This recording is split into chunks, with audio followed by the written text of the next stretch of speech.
Okay. All right. Yeah. Well, let's get into the Texas A&M playoff game versus Miami. I'll leave the stats up to you since that's your team. And Yeah, I'll just give you my and initial thoughts. and there's not a lot to go off of, to be honest with you. And we can get into the stats here in a second. But as I was thinking about this game, I was in South Texas this past weekend, and I got to watch it up there. And we're all after the morning hunt, and just kind of sit there, and it's just like I was after the game ended. Everybody's kind of not giving me a hard time, but talking about what are you going to say about it.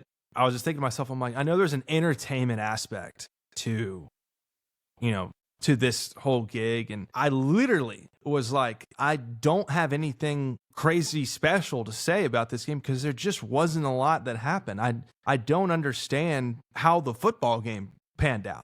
And here's what I mean by that. I went to college in Texas A&M. Yes, we had like a snow blizzard once, but never once did we have in December on a sunny 75-degree day, 30-mile-per-hour winds, whistling and whirling throughout Kyle Field to the point where you're incapable of running an offense effectively on both sides.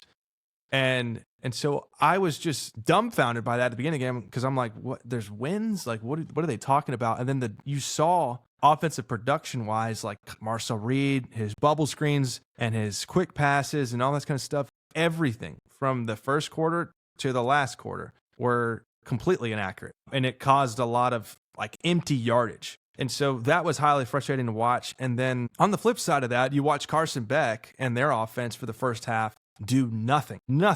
Yeah. Texas A&M got into the plus territory 3 or 4 times in the first half, 0 points. He had that wacky-ass fumble at a certain point. But anyway, I just was watching the first half and going, A&M is completely dominating the line of scrimmage. They just have to find a way to get some points in positive territory. And and quit turning the ball over when they get over there. Because Miami is not moving the football an inch. No. And then, you flip to the second half, and then that Fletcher guy for the running back for the Miami Hurricanes just starts popping off out of nowhere, and which is, respect to him. And, A&M just completely kind of shut down and melted itself down at midfield almost every drive. My biggest takeaway from the game, and we'll get into, trade back and forth with takes and stuff like that. But my biggest takeaway was I don't like blaming football games on one particular person. I think it's a collective thing, but my goodness gracious, I have to put this game on Marcel Reed. I have to. Yes. I understand there have been excuses in the media and with analysts saying he's still a young player. He's 21. He's a redshirt sophomore or junior, somewhere within there. If there were just throws throughout that game that would have made the difference that he just missed, it was bad. And towards the last drive, you march all the way down the field from your own 15, just first down, all the way down inside the 5 and throws off target. And that was the biggest issue with Marcel Reed. He was just off target, and he was nervous. He was double clinching his throws. He took 7 sacks in this ball game. I know the Miami pass rush is pretty premier, but that was my biggest takeaway before we get into the rest of the stuff was this game. I kind of had to majority pin it on Marcel Reed to say, and people are going to be watching this going, of course, he's a normie. He puts it on Marcel Reed. If you watch the protection was brilliant. It was brilliant. He took the 7 sacks because he would disrupt the pocket that the offensive line generated for him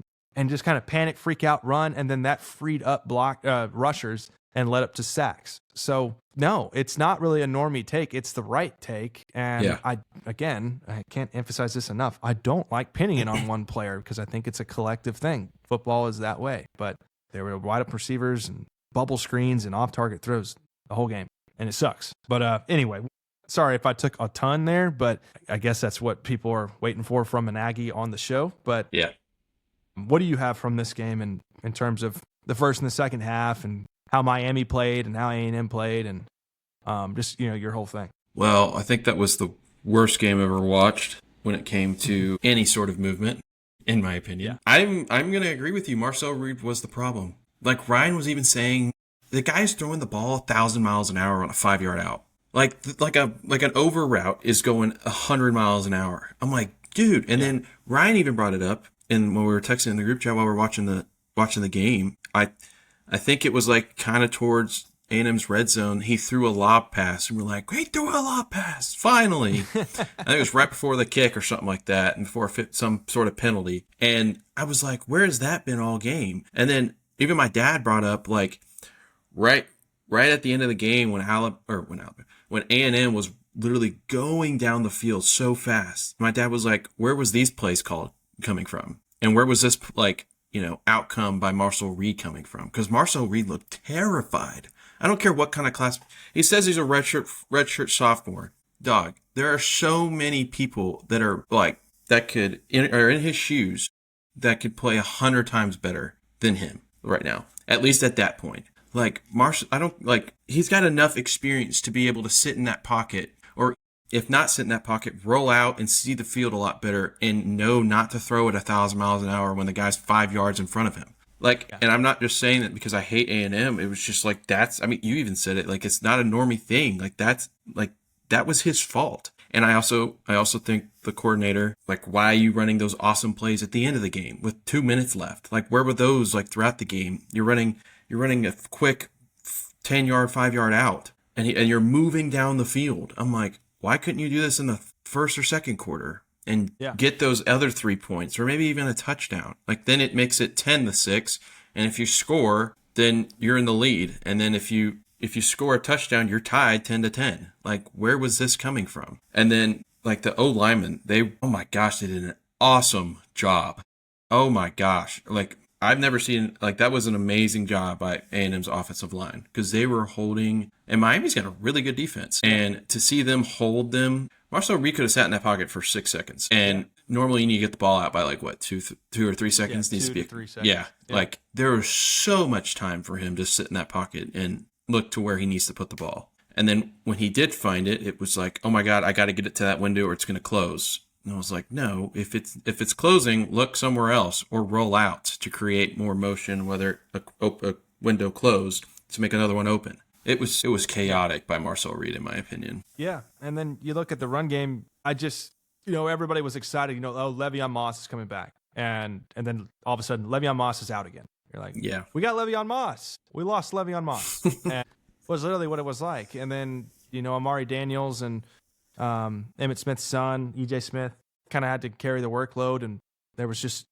nothing going on the ground with them. And I think that's part of vanilla play calling and just kind of running. What I noticed in terms of running the ball in this game, it was right up the center's ass. And there's nothing more you can ask Brian, you can ask Jacob. When we had this show back in the day, it was our major complaint when Tony Pollard and Ezekiel Elliott shared the running back room for the Dallas Cowboys, 2 years ago, was, okay, you're going to run Elliott right up the ass, and you're going to get Pollard, who's your gasher, who, if you can get him outside of the tackle box, he can make plays, and run him right up the ass. And so it was just the scheme of running the football was very ineffective. And I understand it was, they named it as, they called it playoff football, to where it was like 3-3 or 0-0 at half. This is playoff football. The line of scrimmage is very important. There are ways to get around that. There are ways to get creative and run it outside, or get under center and establish some type of a run game. It just was not there all game for Texas A&M. The rush yards that A&M accumulated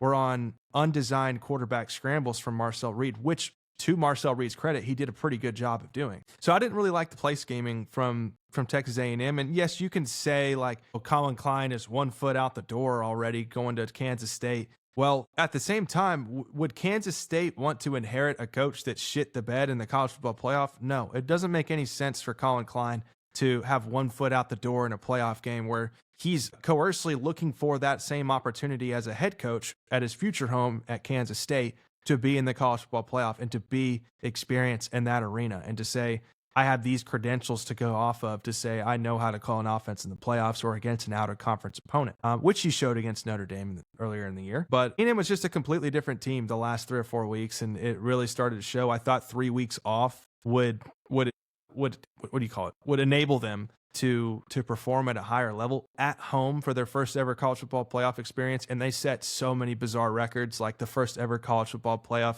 game to not have a score in the first half. The only college football playoff team in the first round to not score a touchdown. I mean, every single fear that an Aggie fan had occurred at Kyle Field on Saturday. Every single one. the fraud claims, they didn't score a touchdown, the setting a record at half for nobody scoring, the 1-11 when College Game Day comes to visit College Station is now 1-12. Miami not being the ACC, not being a good conference, and you lose to the only ACC team in the college football playoff.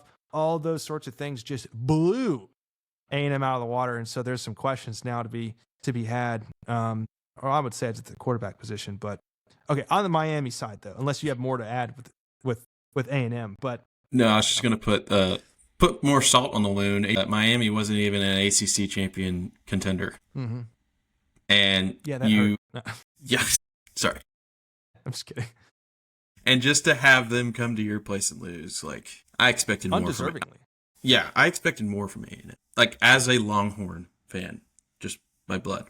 Like as a Longhorn fan, I was rooting for A&M just because I cannot stand the ACC, the all crap conference, and two, I mean, my sister goes there, so I kind of have to. So yeah, and I guess flipping over to the Miami side, Carson Beck, he had I know he eclipsed 100 yards passing, but he had 80 towards the end of the game, and really didn't have to do much. His one touchdown pass came from Malachi Toney on a jet sweep touch pass.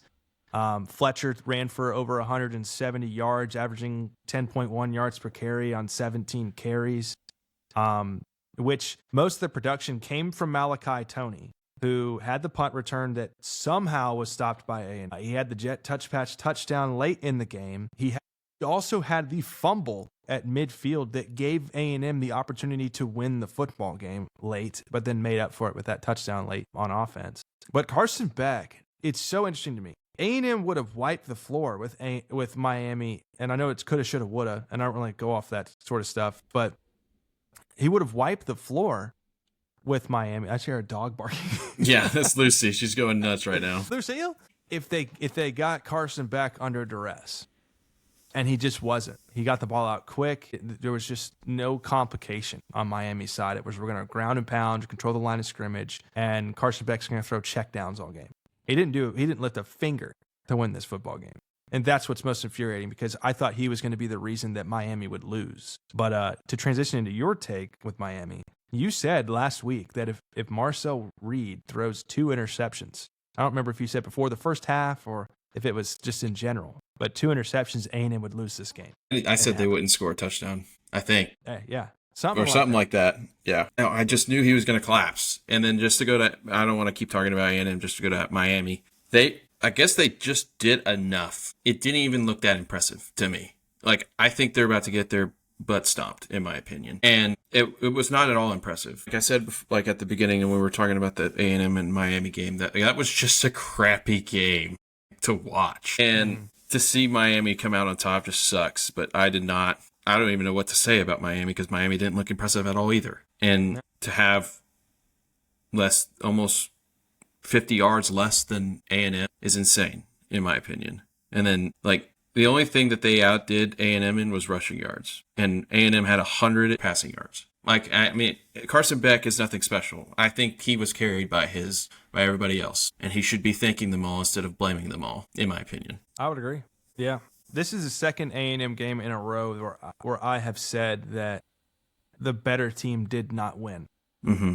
And that is what's most infuriating. I understand Texas was underrated in terms of their record at the time and their season. That was kind of wishy-washy in the middle of the season. I understand they're a good team, probably the best SEC team that A&M played in the season, outside of maybe LSU on the road at 6-2, or Notre Dame, of course. Like, that would be another tough team that they played. But within the conference, Texas was probably the most difficult team, and but I still thought A&M was miles better than Texas. I thought, and I don't really know how you can prove that, but just watching A&M at the time, they're undefeated in the SEC, and they just collapsed. They had the lead in the first half. It was in control, and then boom, collapse. And then this Miami game, the whole game, it was just mistake after mistake. 3 turnovers by Marcel Reed, 7 sacks accumulated, interception to close out the game to end the season. My favorite part, and this is exactly what I would have done if I was in this situation as a player.